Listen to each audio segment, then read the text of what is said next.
Hey, how's everyone doing there tonight? This is Undead Nightmare 24 back with a video. Hope everyone's doing well and staying safe out there. It's going to be a review for a horror film I just watched. I hadn't been doing some reviews. I hadn't had time to review some films, but I got some time today, so I'll be going over a film I just watched earlier. So everyone sit back, relax, and enjoy. And the film I'm going to choose to review for you guys is a Paul Naschy film. It's going to be 1983's Panic Beats, and I just watched this. I had been wanting to watch this since I picked it up. I finally got some time to get around to it. So this is a 1983 horror film. Paul Naschy directed this film, also starred in it. He needs no introduction. He's been in a lot of films. I'll name a couple here: Night of the Zombies from 1981, and The Beast and the Magic Sword, which I have also, and I love that film. He's a Spanish director and also stars in his films.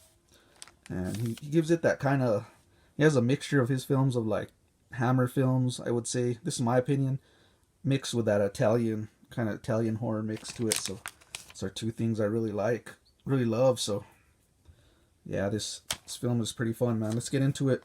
Okay, so the plot's basically about, we got this, starts off with this 16th century knight. It's about in the old days, and he's pretty much found his wife with another man, unfaithful. So he tracks her down with his knight gear and a horse, and pretty much slaughters her right in the opening scene. And that's how this film starts out. So then you fast forward years later, hundreds of years later. Ever since that happened, the knight pretty much cursed this mansion where he lived at, and he's supposed to arrive like every 100 years or so, like that. So now we fast forward it to the, like I said, to the present time of the film. You got Paul. He's played by Paul Naschy, and he was also the knight. He plays two characters in this film, and he's pretty much found out about his wife, that she has some bad health. She doesn't have a long time to live. So his wife is named Genevieve, and she's played by Julia Sally.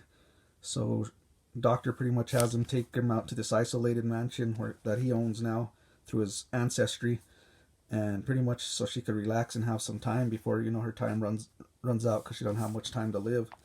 So as they get out there, they run in. Well, they have two housemaids. Well, we have Mabel. She's an older lady, and she's known Paul since his childhood. She's the maid there, and she has a niece named Julie who's troublesome, but she's trying to straighten out her life, and she doesn't have her parents, and she's a troublesome girl. And so Bill has Julie there working as a maid as well. And as soon as Paul and Julie pretty much lay eyes on each other, there's a little attraction there. And he's married, and Bill can sense it. So pretty much this night, he haunts people that are unfaithful. And you start to see the story unravel towards that. There's a love triangle in this, involving Paul and some women, and also his wife, who he pretty much treating pretty badly. And all of a sudden his wife pretty much passes away. This starts the trigger of events of pretty much greed and wanting money and wills and all that. And it's all plotted by Paul, and takes different unique twists throughout the film on that. I don't want to give away too much because it'll spoil. And it also has a supernatural presence of this knight, like I said, who pretty much will haunt any unfaithful relationships, as he did in his past. So that's where the toll takes here. That's pretty much all I could get into without giving spoilers. It has a supernatural presence and a love triangle with some sleazy moments in it as well. So let's get into the overall aspects of the film. I'm a fan of Paul Naschy. I really like his films, and this does bring that gothic atmosphere in it, which I really love. It has a nice horror tone to it, like music in the background, and it has some very sleazy moments throughout this film. That's why I could see it on a Mondo Macabro edition. And also you have some pretty nice kills that are very reminiscent of Italian horror to me, even though this is a Spanish horror film. Like I said, it combines Hammer films with Italian horror to me, even though it's a Spanish horror film. That's what I really like. So yeah, I really had no flaws in this film. There are a couple slow moments, but nothing that really bothered me. But yeah, overall I enjoyed this film and I highly recommend it if you're into like Hammer films or like Spanish horror mixed, like I said, with that Italian horror feel to it. It's all mixed in one.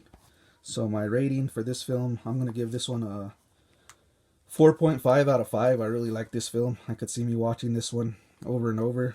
I'm glad I added it to the collection. So this is going to be my review for 1983's Panic Beats. You guys, please hit a like, subscribe. In the comments, let me know what you've seen. If you've seen this film, if not, leave it spoiler free. Everyone, take care out there. This is Undead Nightmare 24 back with a video. Keep it horror. Peace.